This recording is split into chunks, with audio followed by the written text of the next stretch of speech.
యేసు ప్రభువాన్ని కలిగి జీవించడం అంత ఈజీ అయినది కాదు. యేసు ప్రభువాన్ని కలిగి జీవించడం మనం అనుకుంటే యేసులోకి రావటం, మనం అనుకోకపోతే రాకుండా ఉండటం అనేది కాదు. అనేక చీకటి శక్తులు ఈ భూమి మీద ఉండి మనల్ని దేవుని యొద్దకు రానియదు. కాబట్టి మనం ప్రతి విషయంలో మనం ఏం చేయాలంటే ప్రార్థనలు చేసుకుంటూ ఉండాలి.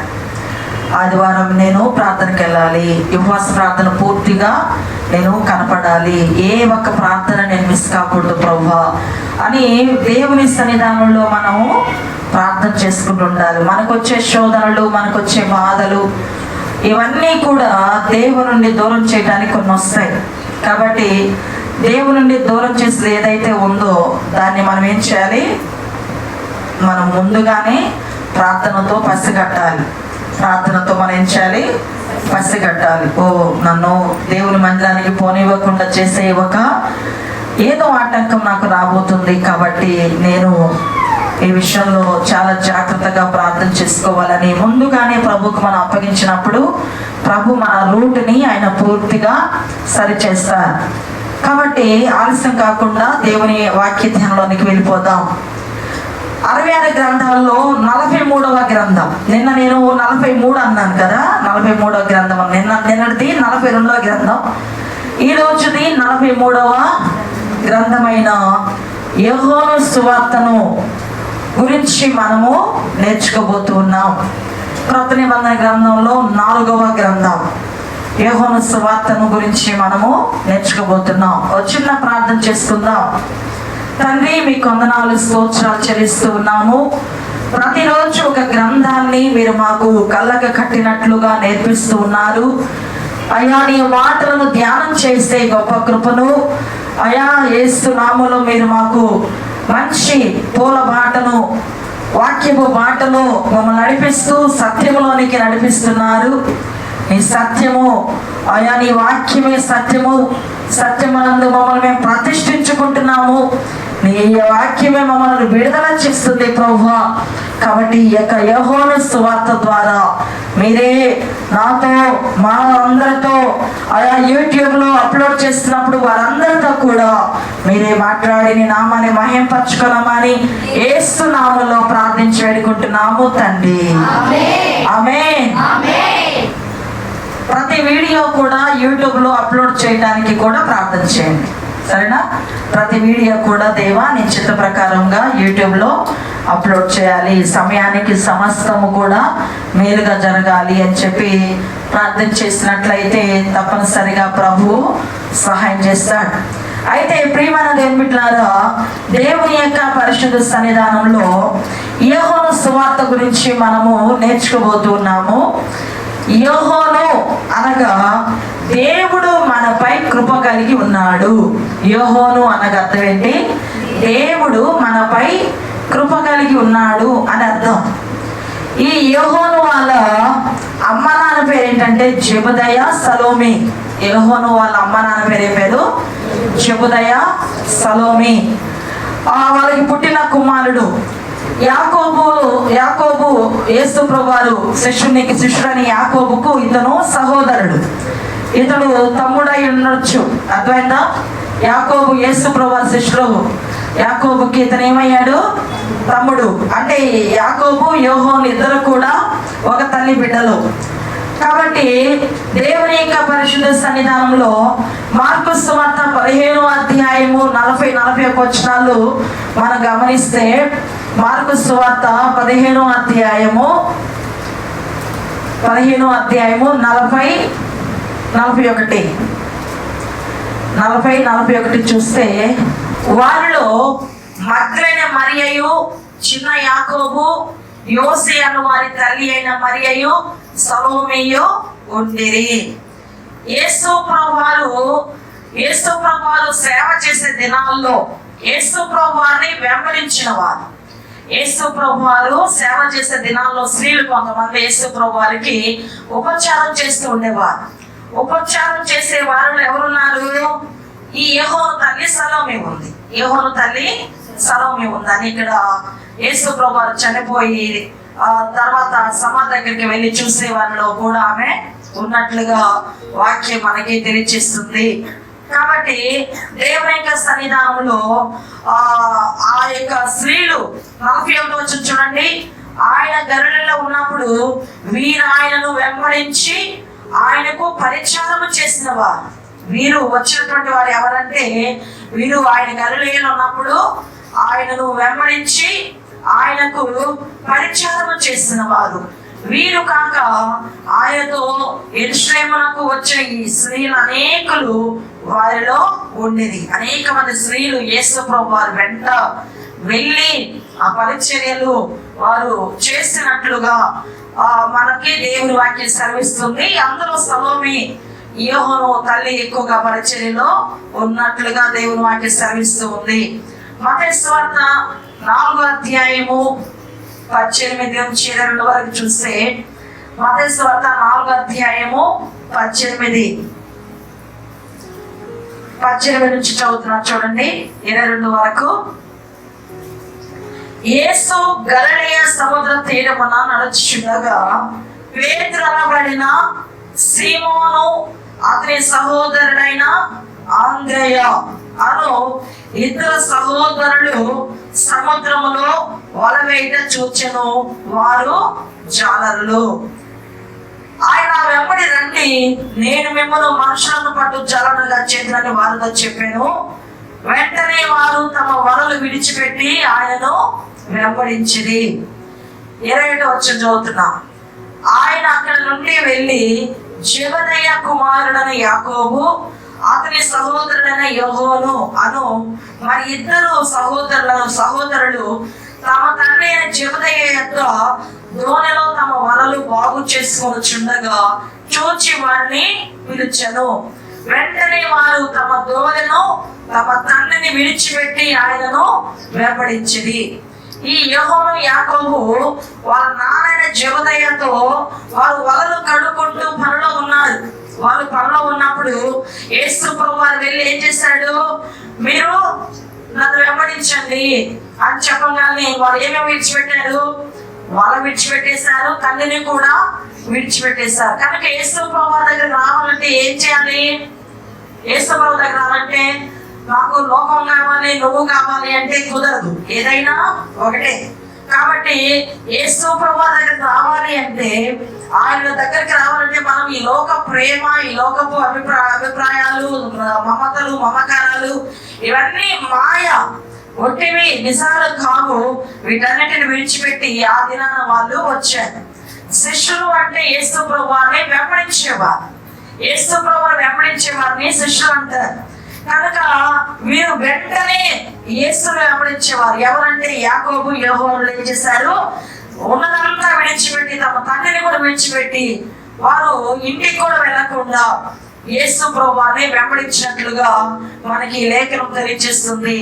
యోహాను సువార్త 1వ అధ్యాయము 19 నుంచి 51 వరకు మనం చదువుకోగలిగితే, యోహాను సువార్త 1వ అధ్యాయము 19 నుంచి 51 వచ్చే వరకు మనం చదువుకోగలిగితే, ప్రియమైన వాళ్ళారా, ఈ యోహాను అనే అతను మొట్టమొదటి ఎవరికి శిష్యుడుగా ఉన్నాడు అంటే, బాప్తిస్మిచ్చే యోహాను దగ్గర శిష్యుడుగా ఉన్నాడు. ఎవరికి శిష్యుడుగా ఉన్నాడు? బాప్తిస్మిచ్చే యోహాను దగ్గర శిష్యుడిగా ఉన్నట్లుగా ఆ తర్వాత ఆయన యేసు ప్రభువు వారికి శిష్యుడిగా మారినట్లుగా మనం చూస్తూ ఉన్నాం.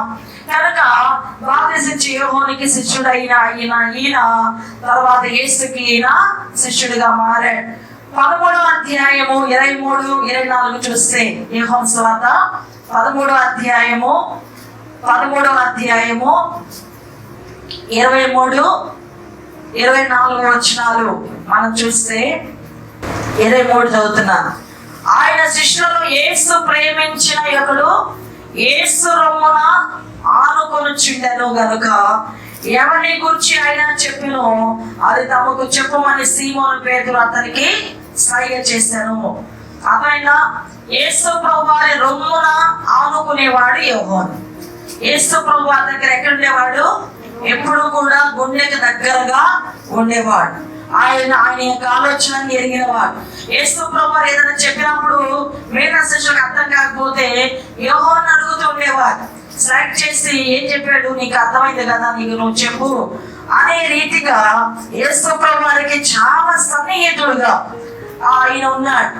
అతను లోకా గారు పౌలు గారికి సన్నిహితుడుగా ఉన్నాడు. అలాగే ఆయన మార్కు గారు పేతురుకి దగ్గరగా ఉన్నాడు. ఈయన యోహాను గారు ఎవరికి దగ్గరగా ఉన్నారు? యేసయ్య దగ్గరే ఉంటున్నాడు, దగ్గరగా ఉన్నాడు, చాలా దగ్గరగా ఉన్నాడు. కాబట్టి ఇలా దగ్గరగా ఉన్నటువంటి ఆయనగా మనం చూసాం. అయితే ప్రియమైన వాళ్ళ యేసుకు చాలా దగ్గరగా యేసు ప్రభు వారు ఆయన ఎక్కువగా మాట్లాడినట్లుగా 21 అధ్యాయంలో మనకి ఆ యొక్క పేతురు, యాకోబు, యోహానులకు అనేక విషయాలను యేసు తెలియచేయడం అనేది మనం చూస్తాం. ఈ 12 మందిలో యేసు ప్రభు వారు ముగ్గురిని స్పెషల్ గా ఎన్నుకొని ఆయన ఏం చేశాడంటే వాళ్ళ ముగ్గురికి, ఏ ముగ్గురికి? పేతురు, యోహాను, యాకోబులకు యేసు ప్రభు ఎక్కడికి వెళ్ళాలన్నా కూడా ఎవరిని తీసుకెళ్లేవాడు? వీళ్ళు ముగ్గురిని తీసుకెళ్తాడు. వీళ్ళకి కొత్తగా కొన్ని ఆలోచనలు, మరి అనేకమైన వివరణలు ఆయన ఇస్తూ ఉండేవాడు. అట్లా తీసుకువెళ్ళి వాళ్ళకి అనేక సంగతులను తెలియచేయటంలో వీళ్ళు ముగ్గురు ప్రాముఖ్యమైన వారు.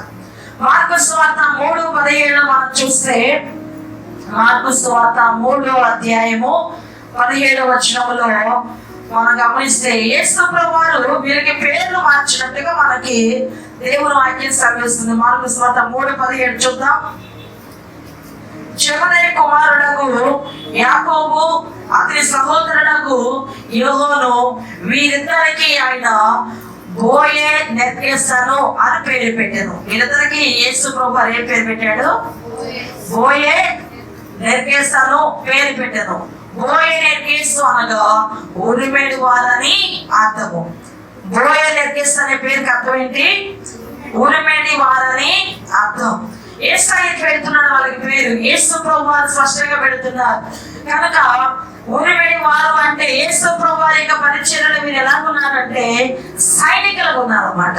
మంచి సైనికులుగా, బలాఢ్యులుగా, మంచిగా ఎప్పుడు కూడా హుషారుగా ఉండేటటువంటి వారు. అందుకే వీరికి యేసు ప్రభు ఉరిమేడి వారు అని. అంటే ఉరుము ఉంది కదా, ఉరుమురు మీద ఎలా ఉంటుంది? గుండె చల్లమంటది. కనుక వీళ్ళు క్రియలు, వీళ్ళ మాటలు కూడా అలాగే ఉంటాయని యేసు ప్రభు ఆ మాట వాళ్ళకి పెట్టాడు. ఆ తర్వాత ప్రియమైన వాళ్ళు యేసు ప్రభు వారు చనిపోయిన తర్వాత కూడా ఈ పేతురు సంఘ పరీక్షలు, యోహాను గారు సంఘ పరీక్షలు చాలా ముఖ్యమైన వ్యక్తిగా ఉన్నట్లుగా మనం చూస్తాం.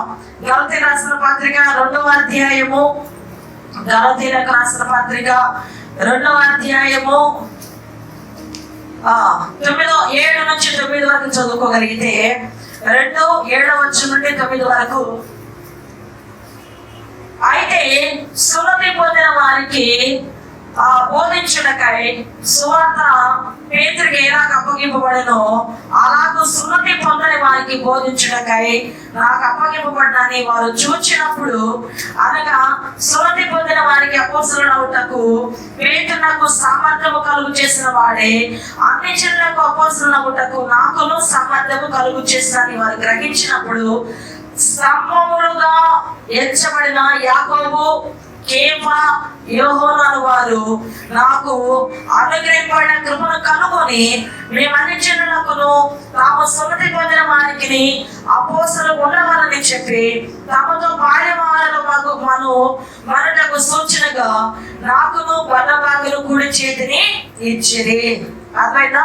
ఇక్కడ పరిశుద్ధ పౌలు గారు ఏమంటున్నాడంటే, పేతురు గారు సున్నతి పొందిన వారికి సువార్త ఎలా చెప్తున్నాడో, సున్నతి పొందిన అన్ని జనులకు పౌలు గారిని ఏర్పాటు చేస్తున్నాడు దేవుడు. కనుక పేతురు మీద ఎలాంటి అభిషేకం అయితే ఉందో పౌలు గారి మీద అలాంటి అభిషేకం ఉందని పేతురు అంటే కేఫ్ అంటే పేతురు. అర్థమైందా? ఈ పేతురు, యోహాను, యాకోబులు గుర్తించి ఆ యొక్క పౌలు గారికి కుడి చేతినిస్తారు. కుడి చేతినిచ్చారంటే అర్థం ఏంటి? వారు సంఘానికి స్తంభాలు, ముగ్గురు సంఘానికి స్తంభాలు ఉన్న వారు కుడి చేతి ఇస్తే ఇక పౌలు గారికి కూడా చాలా అద్భుతమైనటువంటి అవకాశం. వాళ్ళు కూడా ఇష్టపడ్డారు. సహవాసంలో వారందరూ కూడా కలిసి దేవుని పరిచర్యలో వారందరూ బలాఢ్యులుగా దేవుని పరిచర్య కొరకు పనిచేసే వారుగా ఉన్నారు. అయితే ప్రియమైన దేవుని బిడ్డలారా, దేవుని యొక్క పరిశుద్ధ సన్నిధానంలో అపోస్తలుల కార్యము 4:1-3 వరకు పేతురుతో యోహాను శృంగారమైన దేవాలయం దగ్గర ఆయన ఉన్నట్లుగా మనం చూస్తున్నాం. అదే విధముగా అపోస్తలుల కార్యములు 8వ అధ్యాయము 14-24 వరకు పేతురు యోహానులు సమరయ ప్రాంతానికి వాక్యం చెప్పడానికి వారిద్దరు పరిచర్యకి వెళ్ళినట్లుగా మనం చూస్తాం. ఇక తర్వాత చివరికి ఈయన పేరు ఎక్కడ ఉంటుందంటే ప్రకటన 1:9 ఉంటుంది. ప్రకటన గ్రంథము 1:9 ఈయన పేరు, ఈయన గురించినటువంటి విషయం అక్కడ తెలియచేయబడుతుంది. మీ సహోదరులను యేసును బట్టి కలుగు శ్రమలోను రాజ్యములను సహనములోను పారివాడనైన యోహాను నేను దేవుని వాక్యము నిమిత్తమును యేసును వచ్చే సాక్ష్యం నిమిత్తమును పద్మాస ద్వీపమున పరవాసినైతిని. కనుక యోహాను పేరు ఇక ఆ విధంగా ప్రకటన గ్రంథంలో మాట్లాడటం అనేది జరుగుతుంది. అర్థమైందా? ఇప్పుడు యోహాను గారు ఏమేమి చేస్తున్నారు అనే విషయాలు మీకు తెలియచేయడం జరిగింది. అయితే ప్రియమైన వాళ్ళారా, దేవుని యొక్క పరిశుద్ధ సన్నిధానంలో యోహాను గారు రోమా ప్రభుత్వం ద్వారా పద్మాస ద్వీపంలోనికి వెళ్ళి అక్కడ నుంచి మళ్ళా వచ్చి ఎఫెసులోనే నివసించి ఆయన ఎఫెసు సంఘానికి అధ్యక్షులుగా పనిచేస్తూ వృద్ధుడయ్యేంత వరకు సంఘాన్ని చూసుకుంటూ ఆయన మరి తన యొక్క 84వ సంవత్సరం వరకు కూడా ఆయన తన పరుగు తుడబట్టించాడని మరి ఆ యొక్క చరిత్ర తెలియజేస్తుంది.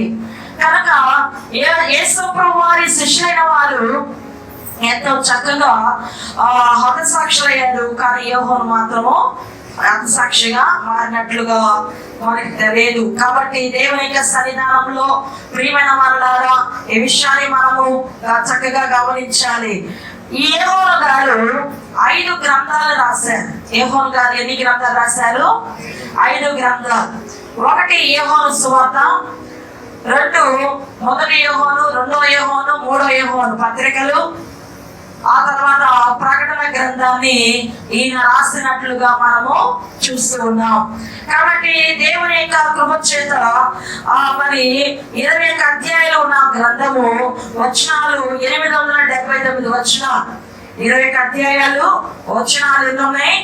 879 వచనాలు ఉన్నాయి. యేసు ఉన్న దగ్గర సంబంధాన్ని గురించి ఈ గ్రంథంలో చూడొచ్చు. యేసు దగ్గరగా మరి ఈ యోహాను సువార్తలో యోహానుకి యేసుకి ఉన్న దగ్గర సంబంధం ఎంత ప్రాముఖ్యమైనదో మనం చూడొచ్చు. అర్థమైందా? కనుక యేసు ప్రభువుతో ఉన్న సంబంధం, ప్రతి విషయం యేసు ప్రభువుతో సంబంధం పెట్టుకోవాలంటే ఏం చేయాలి? మనం యేసు ప్రభువుతో మనం సంబంధం పెట్టుకోవాలంటే మన అమ్మాయిని వాళ్ళకి ఇచ్చేయటం అలాగా సంబంధం అంటే ఎలా? సంబంధం అంటే ఎట్లా? ఎలాగో సంబంధం అంటే చెప్పండి. అయితే సంబంధం ఆయనతో మన దగ్గరగా ఉండాలంటే ఏం చేయాలి? అమ్మా చెప్పండి, అది కూడా తెలీదా? ఆయనతో ఏం చేయాలి? మనం ఏం చేస్తున్నా కూడా ఏం చేయాలి? అందరితో చెప్పడానికి ముందుగా ఏం చేయాలి? దేవునితో చెప్పాలి. కూర్చునేటప్పుడు, నిలబడేటప్పుడు, పని చేసుకునేటప్పుడు. అర్థమైందా? ప్రతి విషయం కూడా మనం ఏం చేయాలి? దేవునితో చెప్పుకుంటూ ఉండాలి. ఆయనతో చెప్పకుండా ఏ పని చేయకూడదు, ఏ నిర్ణయం తీసుకోకూడదు, ఏ ఆలోచన చేయకూడదు. ఆయనతో మనము ప్రతి విషయాన్ని కూడా మనము ఆ యొక్క ఆలోచన కలిగిన వారంగా ఉన్నప్పుడు ఆయనకి మన దగ్గర ఉంటాం. ఆయన హృదయ రహస్యం కూడా ఆయన మనకి తెలియజేస్తాడు. కాబట్టి ఈ యొక్క మిగతా సువార్తలలో ఎక్కువగా మత్తయి గారు ఏం చేశాడంటే యూదుల కొరకు రాశాడు కదా. మత్తయి గారు ఎవరి కొరకు రాశాడు? యూదుల కొరకు రాశాడు. మార్కు గారు రోమీల కొరకు రాశాడు. లూకా గారు గ్రీకు దేశస్తుల కొరకు రాశాడు. అయితే యోహాను గారు ఎవరి కొరకు రాశారంటే భూజనులందరి కొరకు ఈ సువార్త రాశాడు. ఎవరి కొరకు రాశాడు? భూజనులందరి కొరకు ఈ సువార్తను రాశాడు. కనుక దేవుని యొక్క పరిశుద్ధ సన్నిధానంలో మత్తయి గారు మత్తయి 1:1 అబ్రహాము కుమారుడైన దావీదు అని చెప్తున్నాడు కదా, దావీదు కుమారుడు యేసు అని చెప్తున్నాడు కదా. మత్తయి గారు అబ్రహాము కుమారుడు అంటే ఆ పాత నిబంధన గ్రంథానికి కృత నిబంధన గ్రంథానికి మధ్యలో ఒక బ్రిడ్జి లాగా ఆయన ఆ యొక్క గ్రంథం నుంచి ఈ గ్రంథం వరకు ఒక వంతెన వేస్తున్నట్లుగా ఆయన ఆ విధంగా పాత నిబంధన గ్రంథం పేరులతో పాటు కృత నిబంధన వంశాలను కలిపి యేసుని పరిచయం చేసినట్లుగా మనం చూసాం. అయితే ఈ యోహాను గారు యేసుని ఎలా పరిచయం చేస్తున్నాడో మనం ఈరోజు చూడబోతున్నాం. ప్రియమైన దేవులారా, దేవుని యొక్క పరిశుద్ధ సన్నిధానంలో యోహాను సువార్త 1వ వచనంలో ఈయన ఎలా పరిచయం చేస్తున్నాడు యేసు ప్రభువుని అనేది మనం ఆలోచన చేస్తే, ఆదియందు వాక్యము ఉండెను, వాక్యము దేవుని యొద్ద ఉండెను, వాక్యము దేవుడై ఉండెను. చూసారా ప్రారంభం ఎంత బాగుందో. అదేనా మత్తయి గారేమో అబ్రహాము గురించి స్టార్ట్ చేస్తే, మార్కు గారు మరి ఆయనేమో ఆ యొక్క యేసు ప్రభువారిని ఆయన చూపించే విధానం వేరేగా ఉంటే, ఈయన నేరుగా అబ్రహాము గురించి కాక ఆదియందు వాక్యముండును, ఆది కాండము ఆదియందు వాక్యముండును, ఆదిలో ఏముందో అది ఆ విషయాన్ని ఆయన బహు స్పష్టముగా తెలియజేస్తూ ఉన్నారు. కాబట్టి దేవుని యొక్క పరిశుద్ధ సన్నిధానంలో ఆదియందు వాక్యముండును యేసుకు తండ్రికి ఉన్న సంబంధాన్ని తెలియజేస్తున్నాడు. దేవునికి యేసుకి ఉన్నటువంటి సంబంధాన్ని తెలియజేస్తున్నాడు. మత్తయి యేసుని యూదులకు మెస్సీగా చూపిస్తున్నాడు. మత్తయి యూదులకు యేసు ప్రభువుని ఎలా చూపించాడు? మెస్సీగా చూపించాడు. మార్కు యేసుని సేవకునిగా, పరిచారకుడుగా, పనివానిగా చూపించాడు. లూకా గారు యేసు ప్రభువుని మనుష్య కుమారునిగా చూపిస్తున్నాడు. అదేనా యోహాను గారు యేసు ప్రభువుని దేవుని కుమారుడిగా చూపిస్తున్నాడు. అదేనా దేవుని కుమారుడిగా చూపిస్తున్నాడు. ఇప్పుడు చెప్పండి, కరెక్ట్ గా మీకు ఏం అర్థమైందో? మత్తయి గారు ఎలా చూపించాడు యేసు ప్రభువుని? మెస్సియాగా, యూదులకు మెస్సియాగా. మార్కు గారు ఎలా చూపించారు? రోమిల కొరకు పనివానిగా, సేవకునిగా, పరిచారకులుగా చూపించాడు. లూకా గారు మనుష్య కుమారుడిగా చూపించాడు. యోహాను గారు ఏం చూపిస్తున్నాడు? యేసు ప్రభువుని దేవుని కుమారుడిగా చూపిస్తున్నాడు. యేసుల దైవత్వమును పూర్తిగా ఆయన చూపిస్తున్నాడు. ఈ గ్రంథంలో ఎక్కువగా మనకి ఏం కనిపిస్తుంది అంటే, యేసు ప్రభువుల దైవత్వం, యేసు ప్రభువు అసలు ఏమై ఉన్నాడు ఆ విషయాన్ని స్పష్టంగా మనకి తెలుస్తుంది. అర్థమైందా? కాబట్టి దేవుని యొక్క సన్నిధానంలో ఈయన యోహాను గారు యేసు ప్రభువుని ఎలా చూపిస్తున్నాడు మనం గమనిస్తే, 1:1 మనం చూస్తే, ఆదియందు వాక్యం ఉండెను, వాక్యము దేవుని యొద్ద ఉండెను, వాక్యము దేవుడై ఉండెను. దేవుడు ఏమై ఉన్నాడు? వాక్యమై ఉన్నాడని చూపిస్తున్నాడు. వాక్యం ఏమై ఉన్నాడు? వాక్యము దేవుడై ఉండెను అని చూపిస్తున్నాడు. రెండవదిగా 1వ అధ్యాయం 29వ వచనంలో మనం చూస్తే, యోహాను యేసును తన ఎద్దకు రాగా చూచి, ఇదిగో లోక పాపమును మోసుకొని పోవు దేవుని గొర్రెపిల్ల. రెండవది ఎలా చూపిస్తున్నాడు? లోక పాపమును మోసుకొని పోవు దేవుని గొర్రెపిల్ల. లోక పాపములను మోసుకొని పోయే దేవుని గొర్రెపిల్ల. మన పాపమును మోసుకొని పోయేది ఎవరు? యేసు ప్రభువు. మన పాపములకు ప్రాయశ్చిత్తం ఇచ్చేది ఎవరు? యేసు ప్రభువు. చెప్పాలి, ఈయన అడుగుతున్నప్పుడు చెప్పాలి కదా. మన పాపముల ప్రాయశ్చిత్తం ఇచ్చేది ఎవరు? యేసు ప్రభువు. ఆ మాట మనం చెప్తూ ఉంటే, మనం అలా చెప్తూ ఉంటే మనం నేర్చుకునే విషయాన్ని బట్టి సాతానుడు బెదిరిపోతాడు, భయపడి పారిపోతాడు. కాబట్టి దేవుని యొక్క పరిశుద్ధ సన్నిధానంలో మరి 1:41 వచనంలో చూస్తే, 1:41 వచనం, ఇతడు మొదట తన సహోదరుడు సీమోనును చూచి, మేము మెస్సియాను కనుగొంటిమి. ఇంకేం చూపిస్తున్నాడు? మెస్సియాగా చూపిస్తూ ఉన్నాడు. 1:49 వచనం మనం చూస్తే, 49 వచనం, నతనయేలు బోధకుడా, నీవు దేవుని కుమారుడవు, ఇశ్రాయేలు రాజు అని ఆయనకు ఉత్తరం ఇచ్చాను. ఇశ్రాయేలు రాజు, అదైనా ఆయన ఇశ్రాయేలు రాజుగా చూపిస్తూ ఉన్నాడు.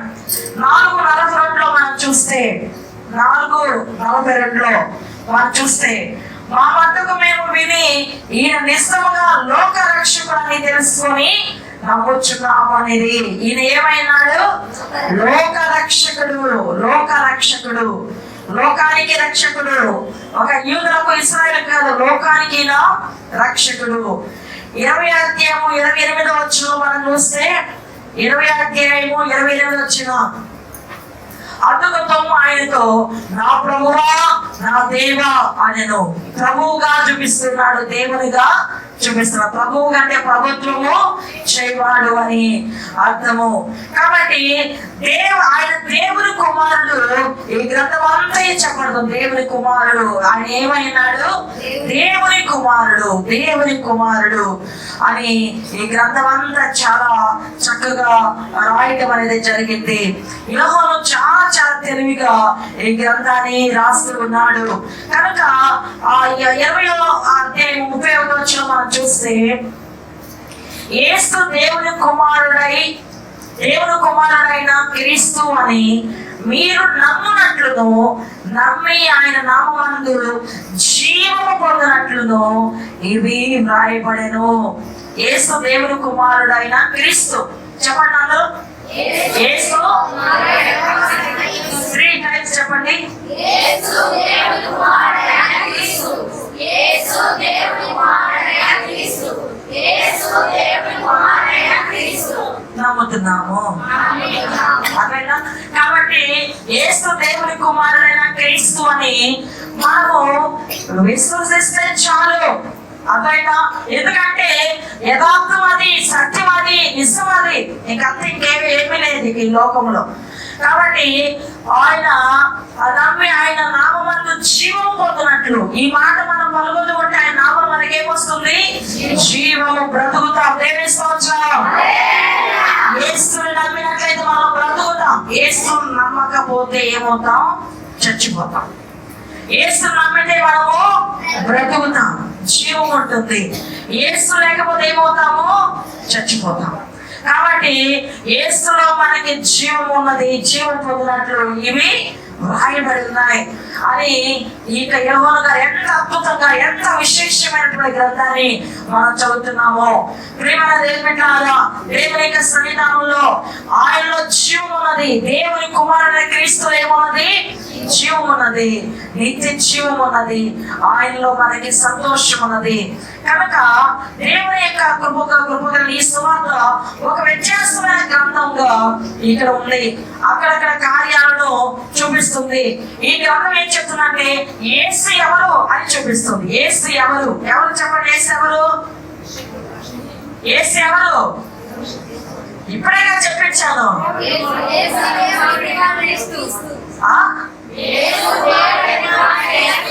యేసు దేవుని కుమారుడైన. ఎవరైనా అడిగారంటే యేసు అంటే మా గుడిలో ఉంటాడు, యేసు అంటే బైబిల్లో ఉంటాడు, యేసు అంటే శిలువలో ఉంటాడు, ఇది చెప్పడానికి కాదు. యేసు ఎవరు అడుగుతున్నా నేను మిమ్మల్ని. యేసు ఎవరు? అలా చెప్పకూడదు. యేసు దేవుని కుమారుడైన క్రీస్తు. యేసు ఎవరు? అర్థమైందా? ఆ మాట అధికంగా ఇక యోహాను సువార్తలో తెలుస్తుంది, అధికంగా ఉంది అన్నమాట. అర్థమైందా? కనుక దేవుని యొక్క సన్నిధానంలో మోషే ఒక రోజు ఆ యొక్క పొగ దగ్గర దేవుడు మోషేతో మాట్లాడుతూ ఉన్నాడు. మోషేతో మాట్లాడుతూ మోషే మోషే అని పిలుస్తూ ఉన్నాడు. పొదల నుంచి, మంటల నుంచి స్వరం వినపడుతుంది. అప్పుడు మోషే ఏమన్నాడు? ప్రభువా మీరెవరు అని అడుగుతున్నాడు. అడుగుతున్నప్పుడు ఆయన ఏం మాట చెప్పాడు? నేను ఉన్నవాడును అనువాడనైనా. చెప్పాలి ఏమన్నాడు?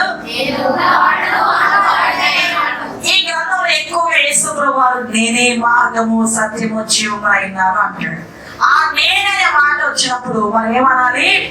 యేసు ఉన్నవాడు అనువాడు అయినాలని నేర్చుకుందాం. సరేనా? ఇప్పుడు మరి యేసు ప్రభువారి గురించి మనం నేర్చుకుందాం. 6వ అధ్యాయం 35వ వచనం చూడండి. 6వ అధ్యాయము 35వ వచనం. 6వ అధ్యాయము 35వ వచనం. అందుకు యేసు తీయండి. సరేనా? అందుకు యేసు వారితో ఇట్లనెను, జీవాహారము నేనే. అట్లయినా నా ఎందుకు వచ్చేవాడు ఏ మాత్రమును ఆకలి కొనడు, నా ఎందుకు విశ్వాసం వచ్చేవాడు ఎన్నడను ఎప్పుడునూ తప్పికొనడు. అందుకు యేసు వారితో ఇట్లను జీవాహారము నేనే. మీ బైబిల్ ఏముంది? తమిళ జీవప్పము, మనం తినే అప్పము జీవము కాదు. ఏసై ఇచ్చిన అప్పము, ఏసై తింటే ఏమవుతుంది? మనం తినే చపాతి తింటాం, అది జీవమా? మన చపాతి ఈ చపాతి తింటున్నాను కాబట్టి, గోధుమలు తింటున్నాను కాబట్టి ఇంక 4 రోజుల దాకా నాకు ఆకలే కాదు, ఈ సంవత్సరం చాలు, ఈ ఒక్క రొట్టె చాలు అంటే సరిపోతుందా? కనుక జీవాహారము నేనే అనేటటువంటి మాట, ఆ మాట దగ్గర నువ్వేమనంటే జీవాహారముగా ఉన్నవాడును అనువాడు. రాసుకోండి, జీవాహారముగా ఉన్నవాడును అనువాడు. నేననే మాట ఎలా మారిపోయింది?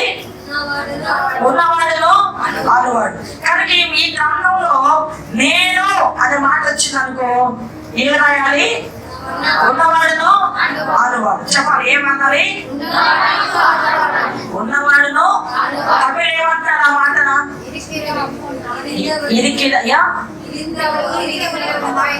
ఇరిందవనం. చూడండి ఆ మాట నిర్గమకాండం 3వ అధ్యాయం ఉంటుంది చూడండి. కరెక్ట్ గా చెప్పండి, అబద్ధాలు అసత్యం చెప్పకుండా. ఏమోనమ్మా? అదైనా కాబట్టి దేవుని యొక్క పరిశుద్ధ సన్నిధానంలో 41 వచ్చి చూడండి, 41 చూడండి, 41. కాబట్టి నేను పరలోకము నుండి దిగి వచ్చిన ఆహారం అని ఆయన చెప్పినందున, నేను ఉన్నవాడును అనువాడును పరలోకము నుండి దిగి వచ్చిన ఆహారము, ఉన్నవాడును అనువాడును పరలోకం నుండి దిగి వచ్చిన ఆహారము. 48 వచ్చి చూడండి, 48.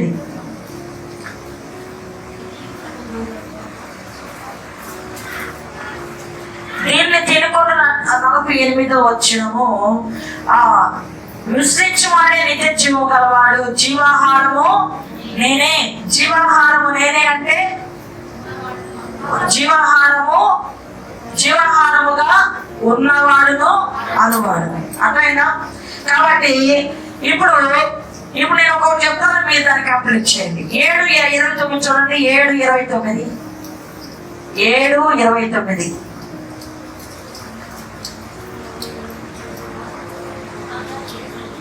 నేను ఆయన యొద్ద నుండి వచ్చితిని, ఆయనను పంపెను గనుక నేను ఆయనను ఎరుగునని బిగ్గరగా చెప్పాను. ఉన్నవాడు అనువాడునైన ఆయన యొద్ద నుండి వచ్చాడు. ఉన్నవాడైనా అనువాడు, అదైనా దేవునిచే పంపబడిన వాడు. ఉన్నవాడు అనువాడు, దేవునిచే పంపబడిన వాడు ఎవరు? రాసుకుంటూ వినండి, రాసుకోండి. దేవునిచే పంపబడిన వాడు ఎవరు? ఉన్నవాడు అనువాడు.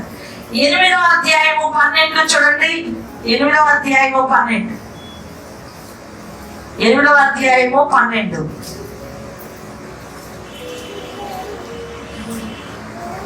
மறுபடியும் இயேசு ஜனங்களை நோக்கி, நான் உலகத்திற்கு ஒளியா இருக்கிறேன், என்னை பின்பற்றுகிறவர் இருளிலே நடவாமல் ஜீவ ஒளியை அடைந்திருப்பார் என்றார். లోకానికి వెలుగుగా ఉన్నవాడును అనువాడును. లోకమునకు వెలుగుగా ఉన్నవాడును అనువాడును. 9:5 చూడండి, 9:5. நான் உலகத்தில் இருக்கையில் உலகத்திற்கு ஒளியா இருக்கிறேன் என்றார். లోకానికి ఆయన ఏమైనాడు? వెలుగుగా ఉన్నాడు.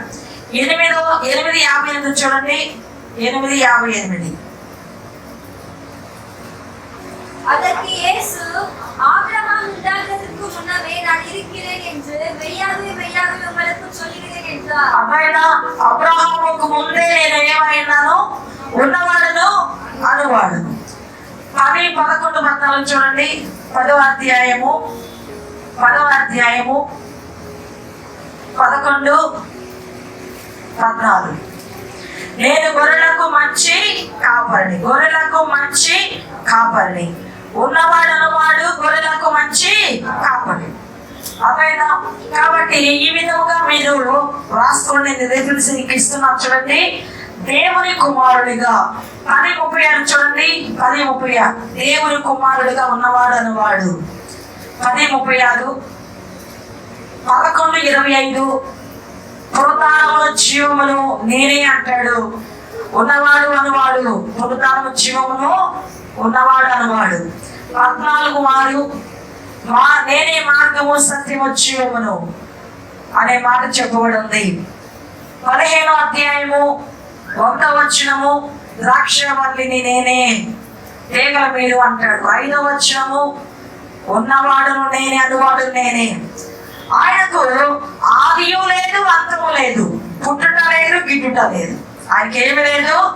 ఆది లేదు, అంతము లేదు, పుట్టుట లేదు, గిట్టుట లేదు. సదాకాలమైన మీతో కూడా పొందును అని చెప్పినటువంటి వాడు. నా ద్వారా తప్ప రక్షణ లేదు. యేసు ప్రభువారి ద్వారా తప్ప ఏమీ లేదు, రక్షణ లేదు. ఈ విషయం తెలియక అనేక యేసుని మిస్ చేసుకుంటున్నాను. యేసు ప్రభువారు తప్ప రక్షకుడు లేడు, రక్షణ లేదు. ఆయన రక్షకుడై ఉన్నాడు. కాబట్టి ఈ విషయాన్ని పరిపూర్ణంగా గమనించాలి. అయితే ప్రియమైన వాళ్ళారా, దేవుని యొక్క పరిశుద్ధ సన్నిధానంలో 1:18 మనం చూస్తే 1:18 వచనం, 1వ అధ్యాయము 18వ వచనం. தேவனை ஒருவன் ஒரு காலம் கண்டதில்லை, பிதாவின் மடியில் இருக்கிற ஒரே பேரான குமாரனை அவர் வெளிப்படுத்தினார். ఆయన ఎవడును ఎప్పుడైనా దేవుని చూడలేదు. తండ్రి రొమ్మున ఉన్న అద్వితీయ కుమారుడే ఆయన బయలుపరచెను. కనుక ఆయన ఒక్కడే, యేసు మాత్రం మనల్ని తండ్రి ఎదుగు తీసుకుని వెళ్ళగలడు. చెప్పండి, యేసు ఒక్కడే తండ్రి ఎదుగు తీసుకుని వెళ్ళగలడు. తండ్రి దగ్గరికి వెళ్ళాలి అంటే యేసు మాత్రమే. అదేనా?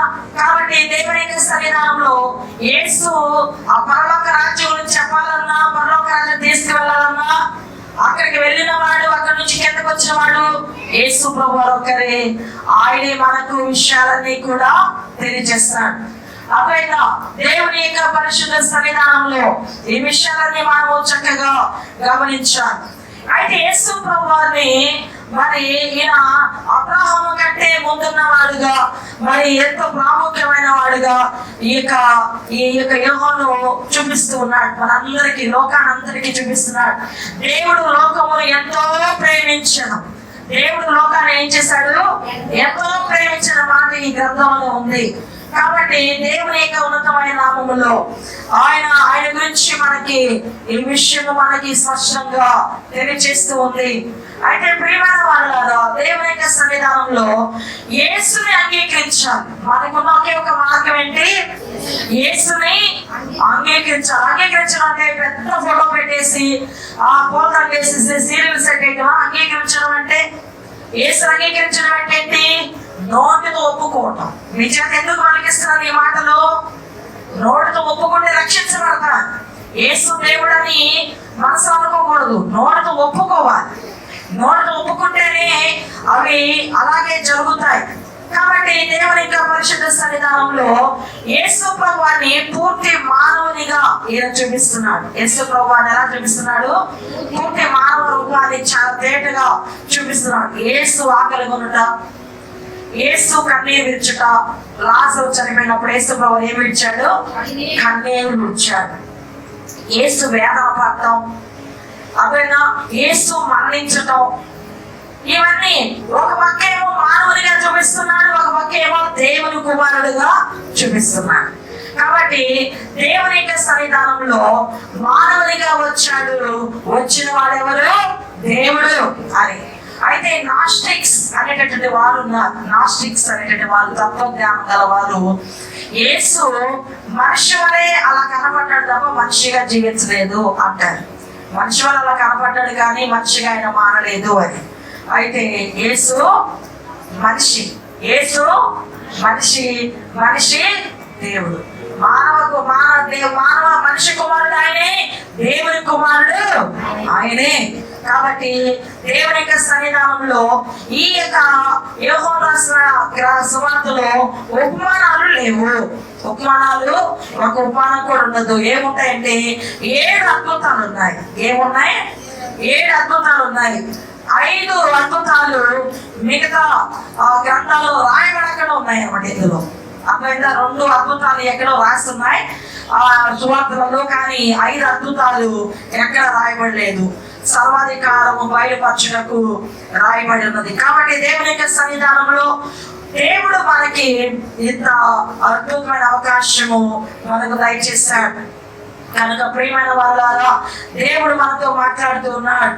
మరి ఆ యోహాను సువార్త 20వ అధ్యాయము, యోహాను సువార్త 20వ అధ్యాయం 30-31 చూస్తే, మరి అనేకమైన ఇతర సూచక్రియలను యేసు తన శిష్యులకు చేశాను, అవి ఈ గ్రంథమందు రాయబడటం లేదు, కానీ యేసు దేవుని కుమారుడై క్రీస్తు అని మీరు నమ్మునట్లును, నమ్మి ఆయన్ను నామమున జీవం పొందినట్లు ఇవి రాయబడను. ఎందుకు ఇవి రాయబడ్డాయి? యేసు ప్రభువు అనేకమైన సూచక్రియలు చేస్తారు. ఎందుకు చేస్తారంటే ఆయన దేవుడిని తెలియజేసుకోవడానికి, ఆయన దేవుడిని తెలియజేసుకోవడానికి అనేకమైన సూచక్రియలు చేశాడు అని దేవుని వాక్యం మనకి తెలియజేస్తుంది. 7 అద్భుతాలు యోహాను సువార్తలో ఉన్నాయి. ఎన్ని అద్భుతాలు ఉన్నాయి? 7 రేపు 7 అద్భుతాలు రాసుకొని వస్తారా? రాయగలరా? అంత ఆలోచన ఉందా మీకు? అంత ఆసక్తి ఉందా? 24 అధ్యాయం 7 అద్భుతాలు ఏంటి? అసలు ఏంటి యేసు ప్రభు 7 అద్భుతాలు ఈ గ్రంథాలు ఉన్నాయి. ఏంటి అద్భుతాలు? రాసుకోనండి రేపు. అదైనా అందరూ రాసుకోవాలండి. 7 అద్భుతాలు అంటే యోహాను సువార్త మీరు బాగా ఏం చేయాలి? బాగా చదవండి. యోహాను సువార్త బాగా చదివితే మనుషులకు ఈ లోకానికి ఉన్న వ్యత్యాసం ఏదో చూద్దామా? 4వ అధ్యాయము 9వ వచనం చూద్దాం. ముందు యోహాను సువార్త 4వ అధ్యాయము 9వ వచనం. 4:9. யூதர்கள் சமாரியருடனே சம்பந்தம் கலவாதவர்கள் ஆனபடியால் சமாரிய ஸ்ரீ அவரை நோக்கி, நீர் யூதனாய் இருக்கிற சமாரிய ஸ்ரீயாகிய என்னிடத்தில் தாகத்துக்கு தாய் என்று எப்படி கேட்கலாம் என்றார். సాయమ్మా 1:4 నుంచి 9. 1వ అధ్యాయము 4 నుంచి 9. ఆ 4 చదువుతున్నా చూడండి. ఆయన జీవం ఉండెను. ఆయన ఏముందమ్మా? జీవం ఉండెను. ఆ జీవం మనుషులకు వెలుగైండెను. ఆ వెలుగు చీకట్లో ప్రకాశించున్నది, కానీ చీకటి దాన్ని గ్రహింపకుండాను. చీకటి ఏం చేయట్లేదు. ఏ హృదయంలో చీకటి ఉందో ఆ చీకటి హృదయం కలిగిన వాళ్ళు యేసు ప్రభువుని ఏం చేయదు? గ్రహించదు. యేసు ప్రభువుని తెలుసుకోలేదు. 6వ వచనంలో దేవుని యందు నుండి పంపబడిన ఒక మనుష్యుడు ఉండెను, అతని పేరు యోహాను. అతని మూలముగా అందరూ విశ్వసించినట్లు అతడు ఆ వెలుగును గురించి సాక్ష్యం ఇచ్చినప్పుడు సాక్షిగా వచ్చెను. అతడు ఆ వెలుగు ఇట్టలేదు, కానీ ఆ వెలుగును గురించి సాక్ష్యం ఇచ్చుటకు అతడు వచ్చి నిజమైన వెలుగు ఉండెను. అది లోకంలోనికి వచ్చుచు ప్రతి మనిషిని వెలిగించున్నది. ఈ మాట గమనించండి. ఆ వెలుగు లోకంలోకి వచ్చి ప్రతి మనిషి ఏం చేస్తుంది? మరి మనం ఎలగాలి కదా. ఎదిగామా లేదా? దేవుని స్తోత్రం చెప్తూ, దేవా నీవు నాలోకి వచ్చావు, నీ వెలుగు నాపై ప్రకాశించును గాక. ఇది చెప్పడం తెలుసు కదా.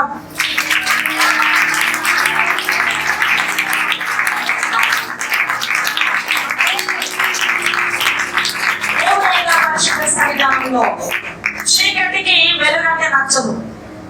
వెలుగు చీకటి దగ్గరకు వచ్చింది. వెలుగు ఎవరు? యేసు ప్రభువు. మన ఇంటికి వచ్చింది, మన ఇంటిలో వచ్చింది యేసు వెలుగు. మన ఇంట్లోకి వచ్చింది, మన వాక్యాలకు వచ్చింది, మన బెడ్రూమ్ లోకి వచ్చింది, మన వంటగదిలోకి వచ్చింది, మన గుండెలోకి వచ్చింది.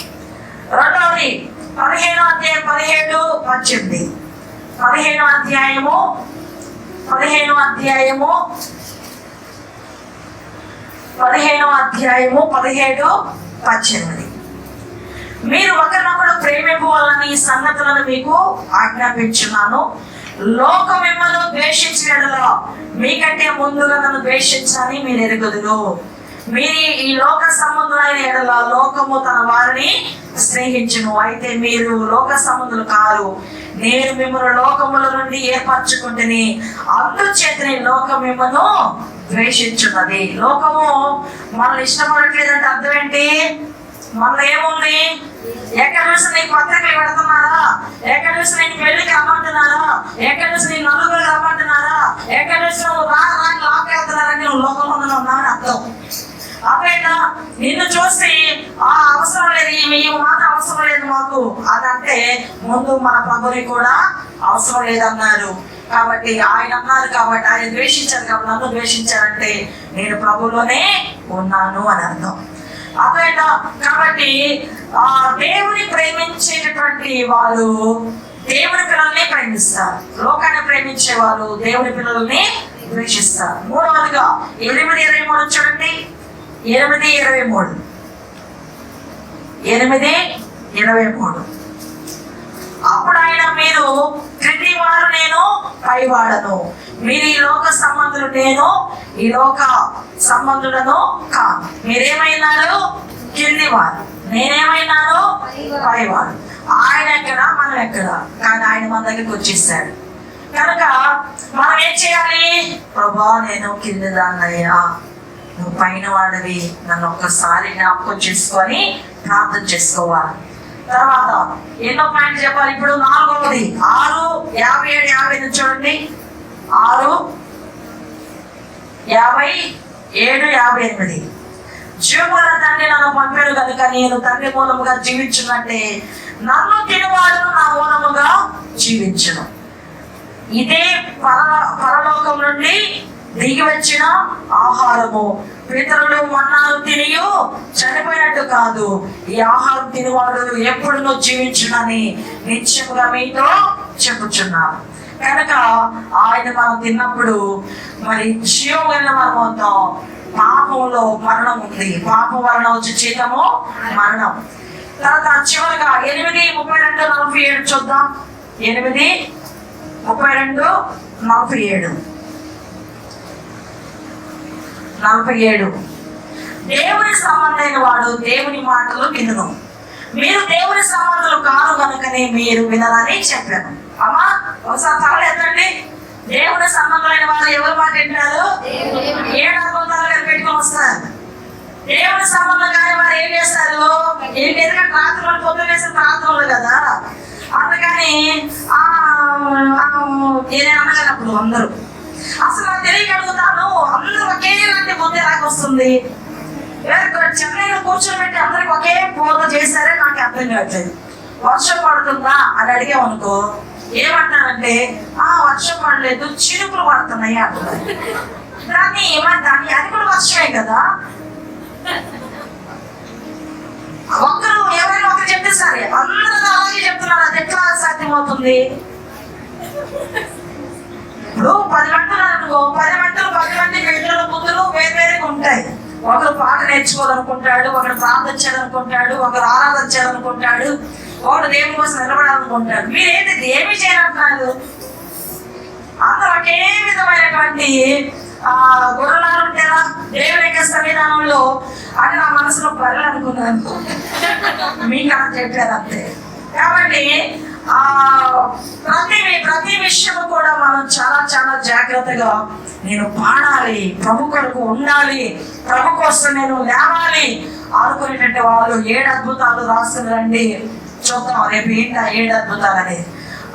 కనుక పాత నిబంధన మరి వెలుగు మొదటగా చేయబడిన. పాత నిబంధనలో వెలుగు ఆకాశమందు దేవుడు భూమి ఆకాశం చూపించను, వెలుగు కమ్మని పలుకుగా వెలుగు కలిగింది. ఆ వెలుగు ఏంటి? సూర్యుని వెలుగు, నిత్యము లేని వెలుగు. అయితే ఏ సంవత్సరం వెలుగేంటి? నిత్య వెలుగు, నిత్యము ఉన్న వెలుగు మన నిత్య రాజ్యాన్ని తీసుకుంటుంది. కనుక దేవుని యొక్క సన్నిధానంలో సీరియల్ సెట్ వేసిన పని లేదు దేవుని ముందు, ఎందుకంటే ఆయన వెలుగై ఉన్నాడు. ఈ సీరియల్ సెట్ పనికి రాదు.